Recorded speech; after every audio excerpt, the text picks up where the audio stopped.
নমস্কার, আমি অয়ন। গল্পের কোলাহলের ১৩ নম্বর এপিসোডে তোমাদের সকলকে স্বাগত। আজকের ঘটনাটি পাঠিয়েছে আমাদের একজন সাবস্ক্রাইবার সায়ন্তন। বছরে অনেকগুলোই ট্রিপ সে করে থাকে। ২০২৪ সালের ডিসেম্বর মাসে সায়ন্তন একাই ৩ দিনের উইকেন্ড ট্রিপে যাচ্ছিল ঝাড়গ্রামের উদ্দেশ্যে। ওর সাথে একটি অস্বাভাবিক ঘটনা ঘটেছিল যখন লোধাশুলির ফরেস্ট ক্রস করছিল ভোর ৬:৩০ নাগাদ। সেই ঘটনা আজকে আমি তোমাদের কাছে গল্পের মতো প্রস্তুত করছি। তার আগে আমার শ্রোতা বন্ধুদের উদ্দেশ্য করে একটি কথা বলি। তোমরা প্লিজ কমেন্ট করে জানাও কীরকম লাগছে তোমাদের গল্পগুলো। খারাপ লাগলে সেটাও জানাও, আর ভালো লাগলে সেটাও বলো। তাহলে আমরা আরও ভালোভাবে প্রেজেন্ট করতে পারবো তোমাদের কাছে নতুন নতুন ধরনের ভূতের গল্প। শুরু করছি আজকের গল্প।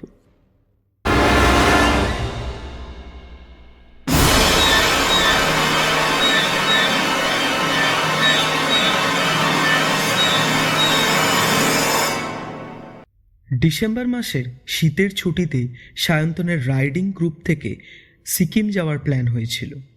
প্ল্যানটা পরে ক্যান্সেল হয়ে যায়। সায়ন্তনের মন খারাপ হয়ে গেছিল, তাই সে ঠিক করেছিল একাই ৩ দিনের জন্য ঝাড়গ্রাম ঘুরতে যাবে। প্ল্যান করে ২৭ তারিখ গিয়ে ২৯ তারিখ ফিরে আসবে। তার কাছের কিছু বন্ধুদের বলেছিল যাওয়ার জন্য ওর সাথে, কিন্তু কেউই সেরকম রাজি না হওয়াতে সে একাই বেরিয়ে পড়ে ঝাড়গ্রামের উদ্দেশ্যে। সায়ন্তনের বাড়ি নিউ আলিপুরে। মধ্যরাতে ২:৩০ নাগাদ সে বেরিয়ে পড়ে তার পছন্দের বাইক ক্লাসিক 350টা নিয়ে। ১ বছরও হয়নি তখন সায়ন্তন বাইকটা কিনেছিল। ম্যাপে লোকেশন সেট করা হাতিবাড়ি ফরেস্ট রিসোর্ট, ঝাড়গ্রাম। মধ্যরাতে বেরিয়েছিল কারণ রাস্তা ফাঁকা থাকবে, ধীরে সুস্থে যেতে পারবে বলে। রাস্তা ফাঁকা থাকায় ঝাড়গ্রামের অনেকটাই কাছাকাছি পৌঁছে যায় সায়ন্তন ভোর ৬:৩০ নাগাদ। রাস্তায় আসার সময় টুকটাক খাবার আর চা খেতে দাঁড়িয়েছিল। ফাঁকা রাস্তায় তখন ভালোই স্পিডে গাড়ি চালাচ্ছিল। ম্যাপে দেখাচ্ছিল বামুনমুড়া ক্রস করছে। হঠাৎ বাইকটা হ্যাচকা মারতে মারতে অদ্ভুত রকম করতে থাকে। ব্রেক মেরে স্লো করে ও সাইডে দাঁড়ায়। গাড়িটা নিজে থেকেই বন্ধ হয়ে যায়। সায়ন্তন দেখে গাড়িতে তেল তখন ভালোই পরিমাণে আছে।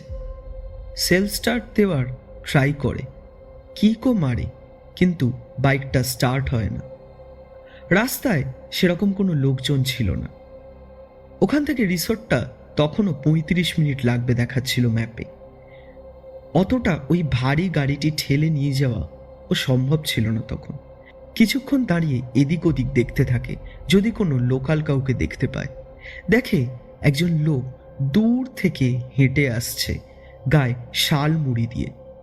সায়ন্তন কিছুটা হাঁফ ছেড়ে বাঁচে ওই জনশূন্য রাস্তায় একজন মানুষকে দেখে। লোকটি কাছাকাছি আসতে দেখে একজন মাঝবয়সী লোক, মুখে কিছু সেতির দাগ, মাথা থেকে গোটা শরীর শাল দিয়ে মোড়া। লোকটিকে সায়ন্তন বলে, দাদা, এখানে আশপাশে কোথাও গ্যারেজ আছে? লোকটি চুপ করে শুধু তাকিয়ে দেখে সায়ন্তনের দিকে, কিচ্ছু বলে না। সায়ন্তন আবার বলে, দাদা, বুঝতে পারছেন আমি কি বলছি? এখানে কোথাও গ্যারেজ আছে কাছাকাছি? লোকটি সায়ন্তনের দিক থেকে চোখটা সরিয়ে ওর বাইকের দিকে তাকায়। তারপর কেমন যেন অদ্ভুতভাবে ওর বাইকের দিকে চোখ রেখেই হাতটা তুলে দেখায় সামনের রাস্তাটা উদ্দেশ্য করে। সায়ন্তন আবার জিজ্ঞাসা করে, ওই দিকে গেলে গ্যারেজ পাবো?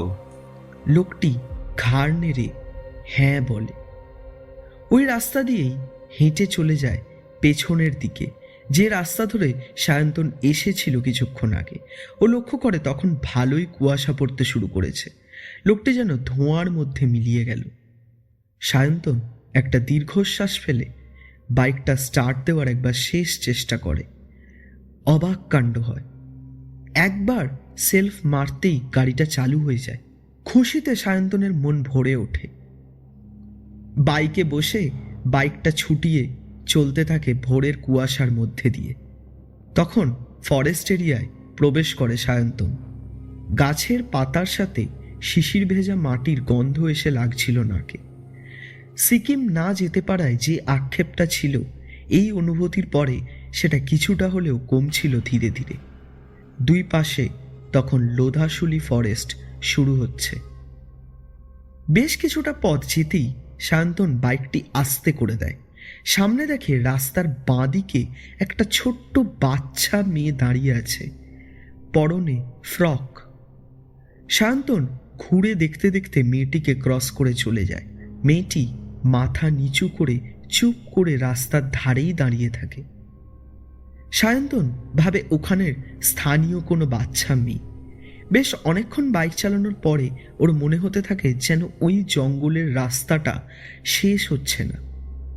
ও বাইক নিয়ে এগিয়ে যাচ্ছে তো এগিয়েই যাচ্ছে। বাইকে লাগানো ম্যাপটা লক্ষ্য করে যেন এক রুট বারবার রিপিট করছে।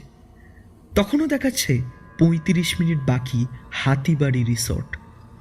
এটা কি করে সম্ভব? হাতের ঘড়িতে দেখে 6:35, কিন্তু ওর মনে হচ্ছিল যেন 1.5 ঘন্টার কাছাকাছি বাইক চালিয়েই যাচ্ছে। বাইকটা থামায় না। আবার কিছুটা যেতেই সামনে দেখে সেই বাচ্চা মেয়েটিকে, ফ্রক পরে দাঁড়িয়ে আছে রাস্তার বাঁ দিকে। সায়ন্তন এবার বুঝতে পারে যে সে এক জায়গায় বারবার ঘুরছে, আর ওই মুখ নিচু করে থাকা বাচ্চা মেয়েটি কোনো সাধারণ মেয়ে নয়, সেটাও বুঝতে পারে। সারা রাত না ঘুমানোর ফলে এরকম ভুলভাল হ্যালুসিনেশনস হচ্ছে ভেবে এগিয়ে একবার দাঁড়ায় সায়ন্তন। ব্যাগ থেকে বোতলের জলটা বার করে ভালো করে মুখে চোখে জল ঝাপটা দেয়। একটু ফ্রেশ লাগছিল। তারপর আবার গাড়িটা স্টার্ট দিয়ে এগোতে থাকে। কিন্তু এ কি, আবার সামনে এগোতেই দেখে সেই মেয়ে। এবার মেয়েটি যেন আস্তে আস্তে রাস্তার ওপর উঠছে। সায়ন্তন বাইকের স্পিডটা বাড়িয়ে মেয়েটিকে ক্রস করে এগিয়ে যায়, মা তারার নাম জপ করতে করতে। ঠিক তখনই ও অনুভব করে ওর ডান হাতের কবজির বিপত্তারিণীর তাগাটা যেন খুব টাইট হতে শুরু করেছে। সায়ন্তন বুঝতে পারে এখানে যে জিনিসগুলো তার সাথে ঘটছে সেটা ইহলৌকিক একদমই নয়। আবার কিছুটা এগোতেই সামনে দেখতে পায় সেই বাচ্চা মেয়েটিকে। রাস্তার একদম মাঝখানে চলে এসেছে। এবার তারা মায়ের নাম জপ করতে করতে বাইকটা কাটিয়ে বেরিয়ে যায় সায়ন্তন। হাতের তাগাটা যেন চেপে ধরছে ওর কবজি শক্ত করে। এত চাপ দিয়ে তাগা সে কোনোদিনও পড়েনি। হঠাৎ সায়ন্তন দেখে একটি লরি ওর থেকে বেশ কিছু দূরেই যাচ্ছে। মনে কিছুটা সাহস পায়, ভাবে কোনো মানুষের উপস্থিতি পেয়েছে। বাইকটা জোরে চালায় লরিটার পেছনে, কিন্তু সে যত জোরেই চালাচ্ছে লরিও যেন ঠিক সেম স্পিডেই ওর সামনে এগিয়ে চলেছে। ও ধরতে পারছে না লরিটাকে। কিছুটা এগোতেই ও শুনতে পায় লরির হর্ন।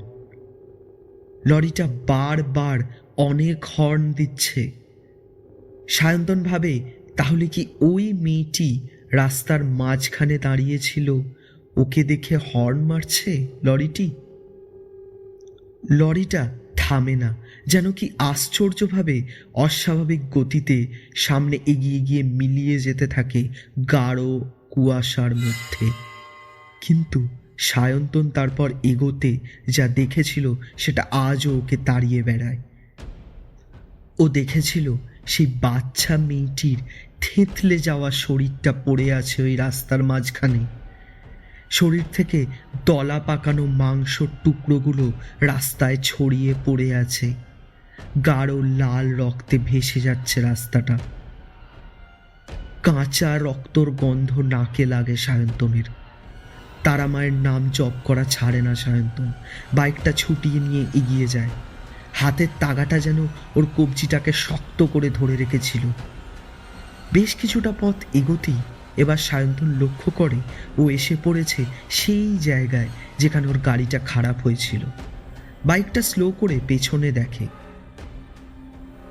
বেশ কিছু লোকজন রাস্তায় চলাচল করছে, কিন্তু ও তো জঙ্গলের রাস্তা দিয়ে এলো। বাইক দাঁড় করিয়ে বেশ কিছুক্ষণ চোখ বন্ধ করে ভাবতে থাকে কি হচ্ছে ওর সাথে। হাতের ঘড়িতে টাইম দেখে 6:35, আর ম্যাপে তখনও দেখাচ্ছে 35 মিনিট বাকি হাতিবাড়ি রিসর্ট। আর একটা জিনিস অস্বাভাবিক লাগে সায়ন্তনের, এতক্ষণ যে বাইক চালাচ্ছিল একভাবে, বাইকের কিলোমিটার একটুও বাড়েনি, আর গাড়ির তেল সেই একই আছে, একটুও কমেনি। গাড়িটা ঘুরিয়ে পেছনে একটি সদ্য খোলা চায়ের দোকানে যায়। এক কাপ চা নিয়ে কিছুক্ষণ বসে থাকে বেঞ্চে। দোকানের লোকটি সায়ন্তনের হাবভাব দেখে হঠাৎ নিজে থেকেই বলে ওঠে, পুতুলকে দেখেছ নিশ্চয়ই ওই রাস্তায়, তাই তো? বলেই দোকান থেকে বেরিয়ে আসে লোকটি। সায়ন্তন হতবাক হয়ে তাকিয়ে থাকে। লোকটি আবার বলে, কি ঠিক বললাম তো? সায়ন্তন বিস্মিত হয়ে বলে ওঠে, মানে আপনি জানেন এতক্ষণ ধরে আমার সাথে কি কি ঘটেছিল? দোকানের লোকটি হো হো করে হেসে বলে ওঠে, না না, সেরকম ঠিক নয়।